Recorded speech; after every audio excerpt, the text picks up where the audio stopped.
Story 1. The markers turned around. The first thing I noticed was that the forest had gone quiet in the wrong direction. I know that sounds strange because quiet is supposed to mean absence, but anybody who has spent enough nights in deep woods knows there are different kinds of silence. There is the soft silence before rain. There is the heavy silence after midnight when the insects dip for a moment and the trees seem to hold their breath. Then there is the kind I heard that night. The kind that feels aimed at you, like everything living has moved away from the exact place where you are standing. My flashlight was pointed at the trail marker nailed to a pine tree, but the marker was not supposed to be there. It was a small strip of faded orange tape, the same tape my friend Caleb and I had used 2 hours earlier to mark our way back to camp. The problem was that this strip was tied on the wrong side of the trail, facing deeper into the woods, as if someone had taken our markers and turned them around one by one while we were walking. Caleb was 20 feet ahead of me with his map open, pretending not to be scared, but I could see the paper trembling in his hands. Behind us, somewhere back where the camp should have been, someone coughed once. Not an animal, not a branch, a person. A dry little cough, polite and patient, like someone trying to get our attention without being rude. Caleb whispered my name and said, "Don't turn around fast." So I turned slowly, expecting to see a lost hiker, maybe a hunter, maybe some old man standing in the beam of my light. But all I saw was the trail behind us bending into black trees and our orange tape fluttering from branches where we had never placed it. The cough came again, closer this time, and then a voice said, very gently, "You boys dropped something." That was the first story I ever told anyone about Black Hollow Ridge, and for years I kept it short because the full version sounded too impossible, too slow, too embarrassing to admit.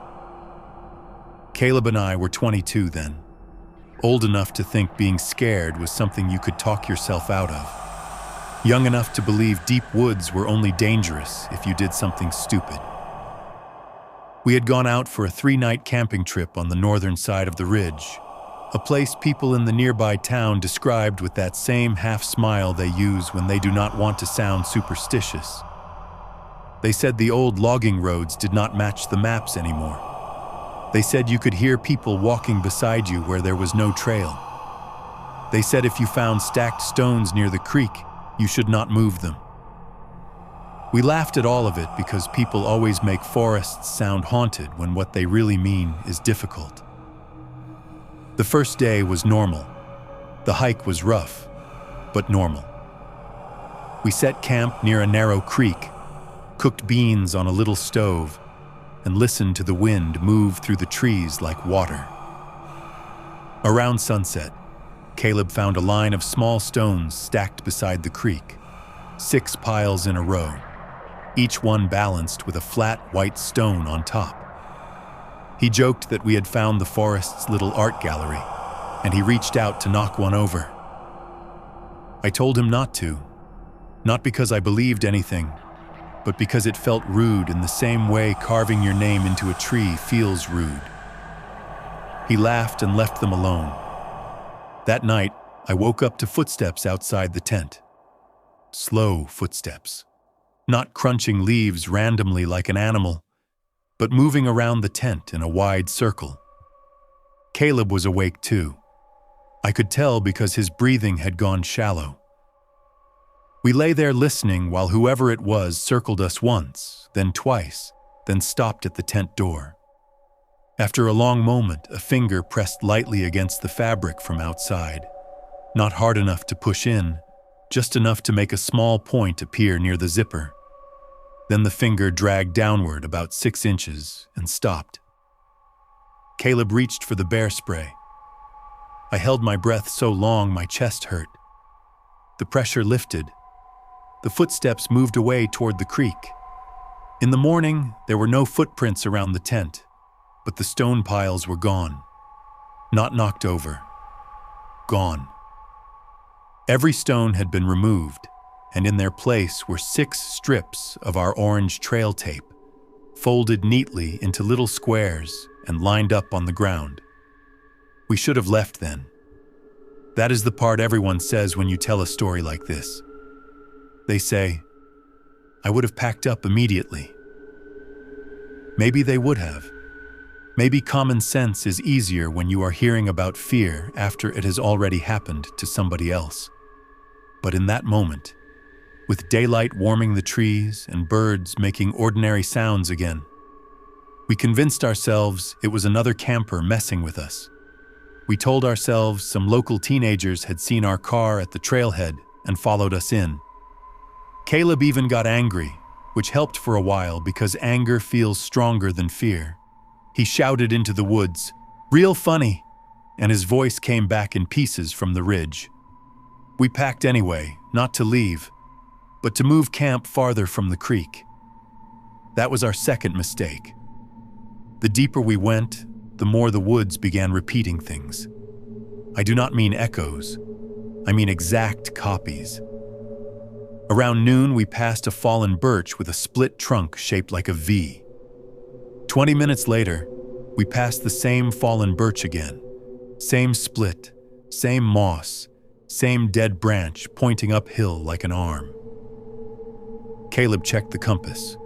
It spun once, settled north, then slowly drifted west while lying flat in his palm. We laughed because we did not know what else to do. At 2 p.m, we found one of our own footprints in a patch of mud ahead of us.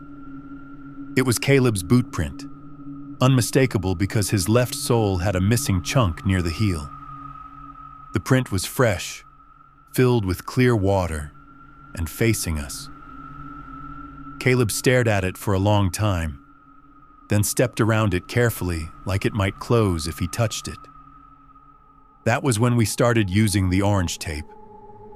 Every few minutes, I tied a strip to a branch at shoulder height, always on the right side of the trail, always facing the direction back to camp. It made us feel organized. It made us feel like men solving a problem instead of 2 fools walking in circles. By late afternoon, we reached a high clearing where the trees opened and the sky looked bruised purple even though sunset was still an hour away. There was an old hunting blind there, half collapsed, with a tin roof and wooden slats gray from weather. Inside, someone had scratched dates into the wall. Most were old, from the 70s and 80s, but one near the bottom was fresh enough that pale wood showed through. It was that day's date. Under it, in small, careful letters, someone had carved, "They turn the markers when you stop looking." Caleb did not speak for nearly a minute. Then he said we were going back. We followed our tape downhill. For the first 20 minutes, it worked. Then the trail markers changed. The strips were still orange, still from our roll, still tied in my tight little knot, but they were on the left side now, facing forward, leading deeper. Caleb said maybe we had gotten turned around. I knew we had not. I had tied every marker on the right side because my father taught me that when I was a kid. Right side going in, left side coming out. Simple rule. The forest had taken my simple rule and used it against me. That was when we heard the cough behind us. When the voice said, "You boys dropped something?" Caleb lifted his light and swept it across the trees. At the very edge of the beam, something pale hung from a branch. Caleb walked toward it before I could stop him. It was his red bandana, the one he kept tied around his pack strap. He whispered that his bandana was still on his pack. And it was. I saw it there, dangling from the strap, red and real. The one on the branch moved slightly even though there was no wind. We did not take it. We backed away and walked fast, not running because running would mean admitting that the forest had become something that could chase us. The orange tape kept appearing ahead of us, Sometimes it was tied to trees. Sometimes it was wrapped around stones. Once it was tied around a dead bird's leg, hanging from a branch at eye level, turning slowly in the dark. No blood, no wound. Just a small, still bird with a strip of our tape like a tag. Story 2. Still Us. Caleb started talking to himself, counting steps. Every 100 steps, he would say, "Still us." At first I thought he meant we were still together. Later I realized he was checking whether his own voice still sounded like his own. Around midnight, we found our camp. At least we thought we did. The tent was there, the stove was there. The 2 blue mugs were sitting beside the fire ring. But the creek was gone.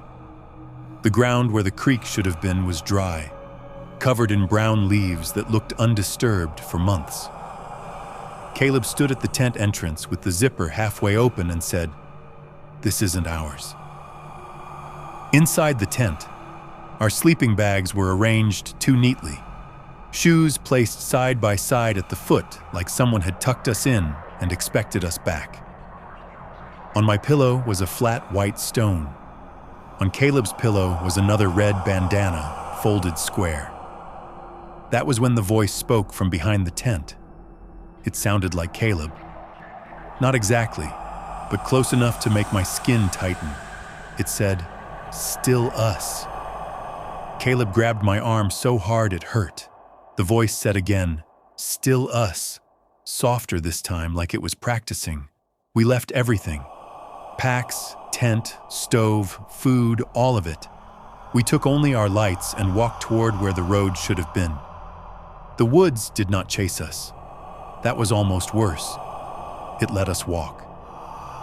Every now and then, from somewhere behind, the copied voice counted under its breath. 100. Still us. 200. Still us. Near dawn, we came out on a gravel road neither of us recognized, 5 miles from where my truck was parked. A farmer found us walking shoulder to shoulder without coats, both of us shining dead flashlights ahead, like the beams were still working. The police said we got lost. Search volunteers went back later and found our campsite exactly where we said it was, beside the creek, normal and untouched. The stone piles were back.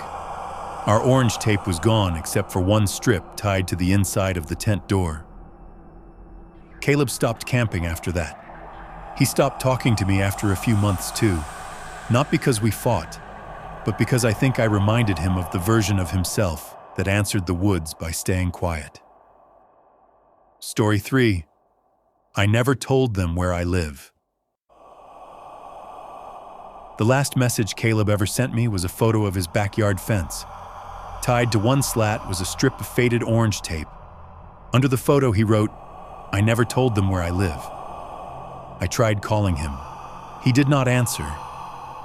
He moved 2 weeks later, and I heard through a friend that he sleeps with all the lights on now. I wish I could say that was the end of Black Hollow Ridge. But stories like this do not end where you leave the trees. They follow the shape of your remembering. Years later, I met a woman named Marlene at a roadside diner outside a national forest 3 states away, and she told me a story that made my hands go cold around my coffee cup. She was in her early 60s, a retired park volunteer with a calm voice and the kind of eyes that seemed used to watching tree lines. She had overheard me telling someone not to trust trail markers that looked too new. After the other person left, she slid into the booth across from me and said, "Mine used whistles." I thought she meant people. She shook her head and looked out the window at the dark woods beyond the parking lot.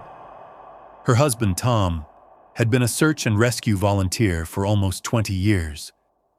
He knew the forest in a way maps could not explain. He knew where fog gathered first, where ravines tricked sound, where people were most likely to leave the trail because a deer path looked easier. In October of 2009, they joined a search for a missing college student named Evan, who had gone into the woods alone to photograph old fire towers. The official search area was wide, but Tom kept telling the sheriff they were looking in the wrong direction. He said the boy would have followed the sound of water downhill. They found Evan's camera on the second day, hanging from a branch by its strap. The last photos were ordinary at first. Trees, ferns, a creek. Then came 3 pictures of a blue backpack sitting on a mossy rock, Evan's own backpack. In the first photo, it was closed. In the second, it was open. In the third, it was farther away, deeper among the trees, as if someone had moved it between shots while he stood there taking pictures. The final image was blurred, but Marlene said you could see a line of white stones on the ground leading away from the pack. The sheriff dismissed it as confusion. Tom did not. That evening, while the search team gathered near the command tent, someone whistled from the woods. 3 notes, clear, rising, familiar. Tom froze because it was the whistle he used to call their dog when they lived on a farm years earlier. Their dog had been dead for 12 years. Marlene heard it too. 3 notes from the trees. Tom told everyone to stay put, but one young volunteer laughed and whistled back. Immediately, from the opposite side of camp, the same 3 notes answered. Not echoed, answered. The camp went quiet. The young volunteer said, "That's not funny," and nobody replied because nobody had been joking. That night, whistles moved around the search camp. Sometimes close, sometimes far, always personal. One man heard the tune his mother used to call him in for dinner. Another heard the 2-note signal he and his brother used as kids. Marlene heard a soft little whistle Tom used only when he wanted her attention in crowded places. It came from just beyond the lantern light. Tom told her not to answer. "It learns what opens doors," he said.